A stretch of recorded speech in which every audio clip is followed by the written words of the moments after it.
First off, congratulations on the film. Thank you. Your director Saul was saying that this was probably the first kind of quote-unquote adult role you've taken on. I mean, when you read the script, was this something that you felt that this was a step from, child actor into adult actor? Yeah, I think, I've sort of been making that transition for a couple of years now.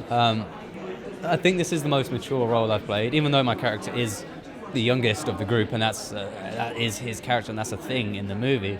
I still felt like this is my first real steps into being a part of this sort of group of adult actors, and we had this cohesive unit that we all bonded incredibly well and worked with and against each other incredibly well, and I was really lucky to be a part of that. There's a real visceral nature to this, given obviously the subject matter, but in terms of the filming, you obviously were in the trenches, you were out in the freezing cold, and then in everything else. I mean, how was that experience as an actor? Because you don't get to do that very often.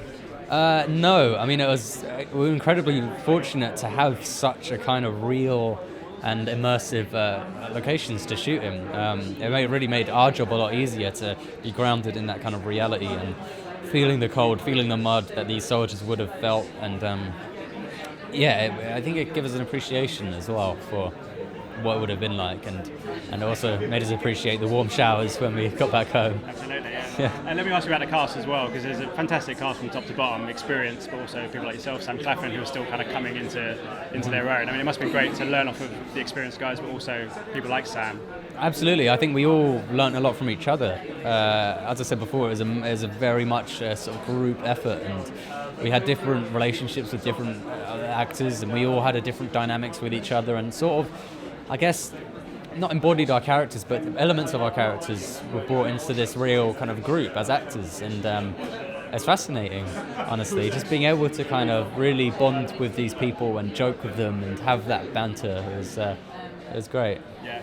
I mean, I can imagine for you with your fans, everything else. I mean, it must be important for you as an actor for people like that to go and see this movie that don't know too much about World War I and everything else. Absolutely, I think especially for my generation, as you said, it's not something that's really brought up. It's not studied as in depth as other parts of history. So I think hopefully this can really be a kind of a starting point for that, to kind of make it accessible to the younger audiences.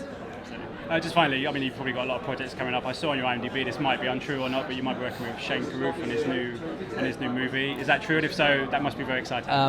Hopefully, fingers crossed that all works together. That's been in the works for a while, and as with all these things, it's a very slow process. So fingers crossed, all those cogs can come together. He's a very unique filmmaker. He is. Shane. He is, and it would be an interesting experience working with him, I'm sure. So, listen, I hope you have a great evening. Thanks so much for your time. Thank you. Ladies and gentlemen, you're watching Hey You Guys! Hey You Guys, huh? Hey You Guys. Is that from the Goonies? It is indeed, yes. Nice. Hey!